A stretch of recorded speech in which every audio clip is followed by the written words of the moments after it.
Merhaba sevgili seyirciler, kanalıma, mutfağıma hoş geldiniz, sefalar getirdiniz. Oktay Usta bugün sizler için sahurda, diğer zamanlarda güzel böyle balon balon olmuş pita ekmeği hazırlayacak inşallah. Elimden geldiğince ekmeğimizi hazırladıktan sonra içini güzel peynir, domates, salatalık, biber, Allah ne verdiyse doldurmak mümkün. Hatta benim hazırlamış olduğum kanalımda bir tavuk döner var.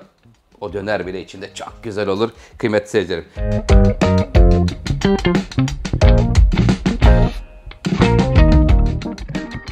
3 su bardağı un. 2 bardağını koydum. 1 bardağı burada. 200 mililitre bardakta görselini paylaşayım diye. 1 su bardağı süt.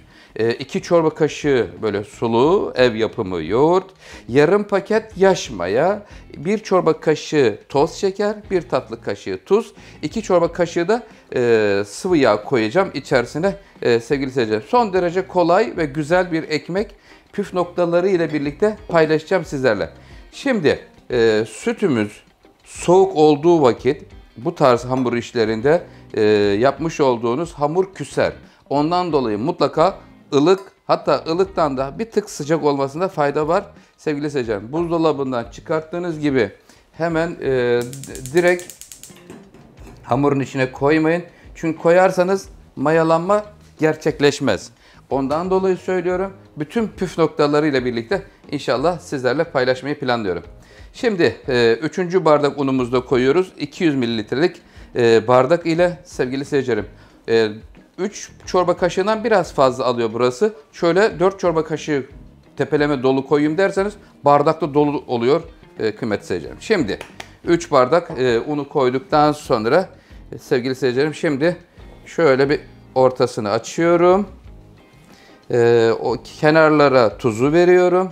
Şimdi ortaya geliyoruz. Ortaya yaş maya.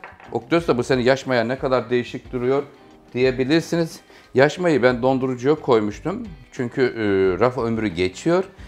Dondurucudan çıkardığımda bayağı bir yumuşamış sevgili seyircilerim. Olabilir. Problem yok. Rahat olun. Yaş maya yoksa yerine instant maya kullanabilirsiniz. Instant maya ne kadar kullanabilirsiniz? Bir paket instant maya sizlerden gelen sorularda kaç gramlık diye soruyorsunuz. Haklısınız. 10 gramlık. 10 gram geliyor bir paket instant maya.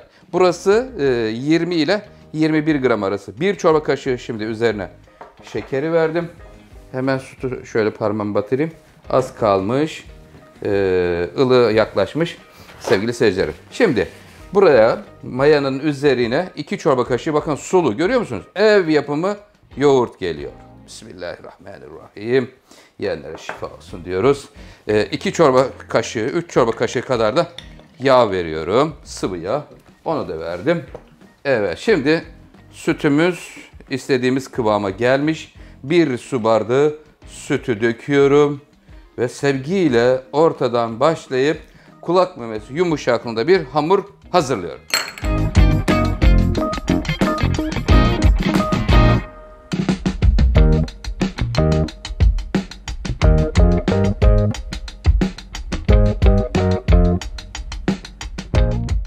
Elimize biraz un serpiyoruz. Parmaklara yapışıyor, yapışkan bir hamur. Sevgili seyircilerim bakın kıvamını görüyor musunuz? Ne kadar güzel oldu. Yumuşacık, hafif ele yapışan bir hamur oldu. Kıvamı son derece güzel. Yoğurt, süt ile maya ile hazırlanmış pamuk gibi bir hamur ortaya çıktı. Şöyle bir 3-4 dakika sevgili seyircilerim güzelce hamuru yoğuruyoruz. Varsa mutfak şefinizde de yoğurabilirsiniz ya da böyle tezgah üzerinde son derece kolay malzemeleri hepsini karıştırma kabının içinde birleştirip şöyle kısa süreliğine hemen yoğuruyoruz. Ondan sonra tezgah üzerinde hemen şöyle bir özleştiriyoruz hamurumuzu. Sonra da 2 sefer mayalanma süreci geçirecek. Bir tanesi sevgili seyircilerim burada karıştırma kabının içine tekrar geri alacağım. Orada 1 saat kadar bekleyecek ılık ortamda bir mayalanacak. Sonra bezelere bölüp ondan sonra merdane ile açıyoruz. Büyüklüklerini paylaşacağım sizlerle. Sonra da tepside bir daha mayalanıyor. Fırın yolculuğu. Çok kolay.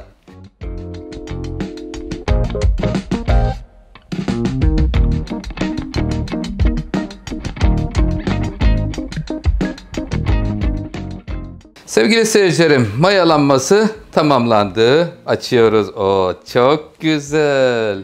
Yumuşacık olmuş pita ekmeğinin mayalanmış halini görüyoruz sevgili seyircilerim. Şöyle bastırayım mı, görelim mi? Ne kadar güzel mayalanmış bakın. Pamuk gibi çıkmış. İşte bunun özelliği çok güzel. İyi mayalanması gerekiyor. Kıymetli seyircilerim, şimdi hemen buradan karıştırma kabının içinden alacağım. Sevgiyle alıyorum bakın. O kadar yumuşak ki. Adeta pamuk. Pamuk gibi çıkmış. Bismillahirrahmanirrahim. Şimdi sevgili seyircilerim, burada bezelere keseceğiz. Kaç tane çıkarabiliriz ona bakacağız şimdi. Evet. 10 taneye bölersek güzel olur. 10 tane çıkması yeterli olacaktır sevgili seyircilerim. Evet, 10 bezeye, şuradakiler biraz büyük oldu. Onları küçültürüm şimdi birazdan. Şimdi bakın şu dokuyu göstereyim öncelikle. Bakın, görüyor musunuz? Yumuşacık, puf puf görüyorsunuz.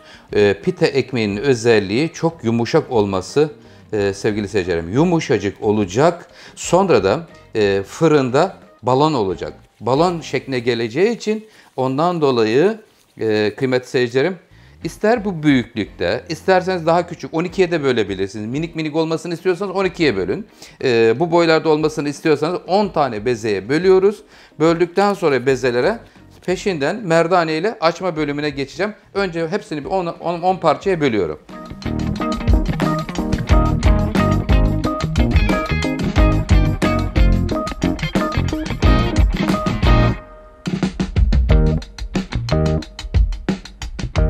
Efendim, şu anda 10 bezeye böldüm pita ekmeğimizi. Daha büyük, daha küçük yapmak da serbestsiniz. Allah ne verdiyse. Şimdi 10 bezeye böldükten sonra tezgahımıza un serpiyorum. Şöyle getiriyorum. Parmak uçlarıyla sevgili seyircilerim bastırıyorum. Çok yumuşak, güzel bir hamur ortaya çıkmış oldu. İçinde sütü, yoğurdu olan, bunda yağ yok, yumurta yok bu ekmekte sevgili seyircilerim. Aynı zamanda da hafif. İçi doldurulabilen bir ekmek. Hemen şöyle merdane ile ne kadar büyüklükte olduğunu da şimdi sizlerle paylaşacağım. Kıymetli seyircilerim. Hızlı bir şekilde hemen şöyle sevgiyle tezgahın üzerinde açıyoruz. Büyüklüğünü kendimiz istediğimiz büyüklüklere getirebiliyoruz sevgili seyircilerim. Evet, burası tamamdır. Şimdi görelim. Büyüklüğü bu şekilde. Yarım santimden daha bir kalınlıkta. İncecik, güzel bir hamur olduğu. Bakın, görüyorsunuz.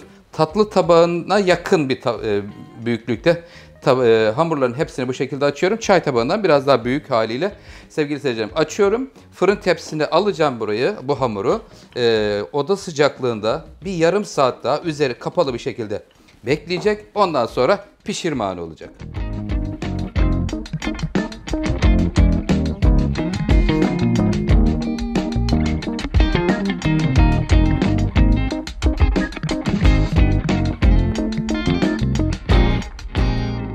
Sevgili seyircilerim, şu anda pita ekmeklerimiz yarım saatlik süreleri geçti. Mayalanması tamamlandı ılık ortamda.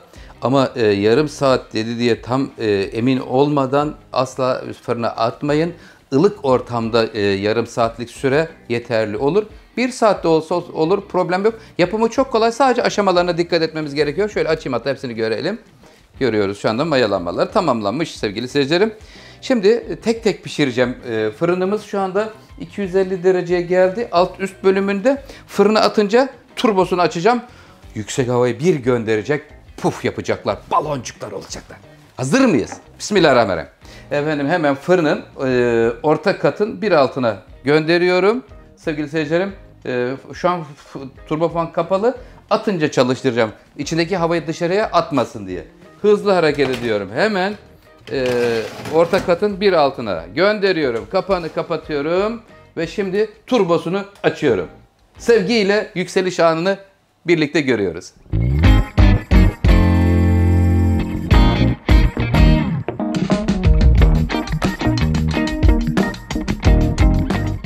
Sevgili seyircilerim, hemen saatime bakıyorum. Tam 10. dakika. Fırınımızın kapağını açıyoruz. Pitalarımız geliyor. Canlarım, sevgiyle gelin bakayım. Ay ay, çok güzel, çok güzel. Harika görünüyorlar sevgili seyircilerim. Bakın, görüyor musunuz? Harika olmuşlar. Şöyle hemen çevireyim. Balon balon görüyorsunuz her açıdan.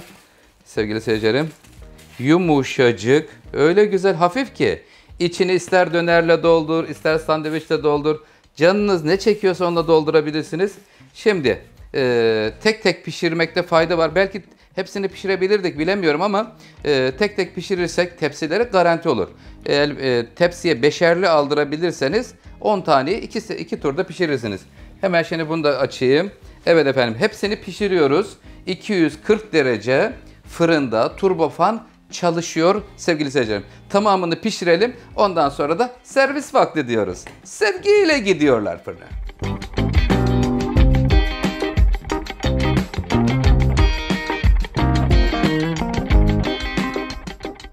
Evet sevgili seyircilerim, şu anda 10 tane pitamız hazır. Pita ekmeğimiz çok güzel görünüyorlar. Şuraya bakın sevgili seyirciler. Gerçekten ev yapımı olup böyle evinizde yapınca alt üst pişmelerini görüyoruz. İçlerine döner, peynir, zeytin, Allah ne verirse doldurabilirsiniz kıymetli seyircilerim. İmkanlarınız neye elverişliyse onlardan yararlanabilirsiniz. Şurada bir püf noktası var. Onu da paylaşayım. Şimdi normalde soğuk tepsiyle atmıştım ya. Son 2 taneyi aslında bir tepside pişirip her kağıdı tepsiye çekerseniz tepsiniz sıcak olduğu vakit daha iyi kabarıyorlar. Onu fark ettim. Sıcak tepsiye attığınızda daha iyi böyle yükseliyorlar sevgili seyircilerim. Evet efendim, Oktoyusa'dan bugün kolay, pratik ve güzel sahurda, iftarda, normal zamanda her vakit hazırlayabileceğiniz ve sevdiklerinize gönül rahatlığıyla kendim yaptım diyebileceğiniz güzel pita ekmeğinin tarifini paylaştım sevgili seyircilerim. Hep birlikte inşallah 1 milyona gidiyoruz. Abone ol yazısını buraya astım. Çünkü buraya gold ödülünü asacağım inşallah. Az kaldı sizlerin desteğiyle. Efendim teşekkür ediyorum beni takip ettiğiniz için. Videolarımı baştan sona kadar izlerseniz çok mutlu olurum. Beğeni butonuna basmayı unutmayın. Sizleri çok seviyorum. Hayırlı iftarlar. Allah'a emanet olun. Hoşça kalın. Allah kabul etsin oruçlarınızı.